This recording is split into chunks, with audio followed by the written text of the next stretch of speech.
if you can't compromise on this stuff, it should be no surprise that people start to turn their back on you. Let's have a complete change of pace and go to one of my favourite little topics on this program, of course, council stories. And today we find ourselves on the south coast of New South Wales in Eurobodalla Council, where they have decided that the most important issue facing them is to restrict the number of pets you can keep on your property. Oh, look at that little kitty there. Now, I've got 2 cats at home, and under these rules, that would be okay, apparently. But I don't know, they're going to send people around to knock on your door. This is a proposal they're putting out to community consultation. And Eurobodalla Council sort of goes from Bateman's Bay. I don't know whether you're familiar with the south coast of New South Wales, but sort of starts up near Bateman Bay and goes down through Maruya and further down from there.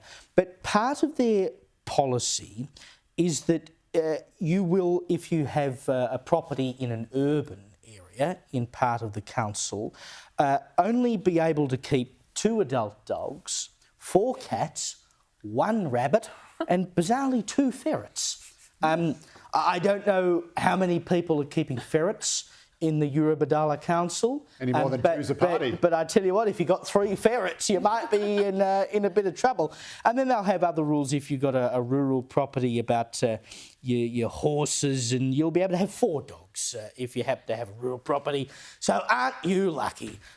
Lots of people on rural properties would have way more than 4 dogs. What business is it of the council to come along and say you can only have 4 and 2 ferrets? You can only have 2 ferrets. But this also makes no sense because cats do so much more environmental damage than dogs or rabbits or even ferrets, because a lot of people, and they shouldn't, but they let their cats roam free. They kill native wildlife. They breed like crazy. It's not good. So the fact that you can have more cats than dogs, that's discrimination, and someone needs to take that up with the Human Rights Commission. Although I'm going to go into bat for them on their horse rule, because one of their other rules is you can only have 2 horses on urban land. Now, there's not many stratas that would let you have that in your apartment in Sydney, I can tell you that. I'm wondering if I can they must be tie one up out the front tonight. That's right. I've got my little Newtown semi and a couple of horses out the back. They must be kept, quote, no closer than 9 metres from a dwelling, school, shop, office, factory, workshop or church. So you can't take your horse to church.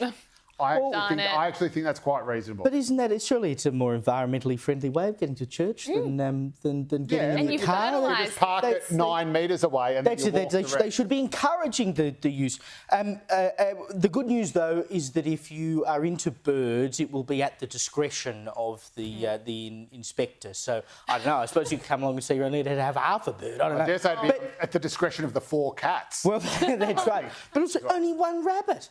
I mean, what if your rabbit gets lonely and the council says, no more rabbits for you? You do know where the phrase breed like rabbits comes from. Yeah, I know. That's why you can't have 2 of them. No, but have them desexed or something. I mean, you get the cats desexed, every other animal. I don't know why rabbits are so much more dangerous for the Eurobodalla Shire Council than dogs or cats. Oh my God, I didn't see rabbit-proof fence because they get Yeah, well, don't let your rabbit out. I'm sorry, if your rabbit gets out, it's allowed to be shot. That's my rule. But you know, if you've got them indoors, how many rabbits as you want? Exactly right. Well, this is just bizarre council overreach.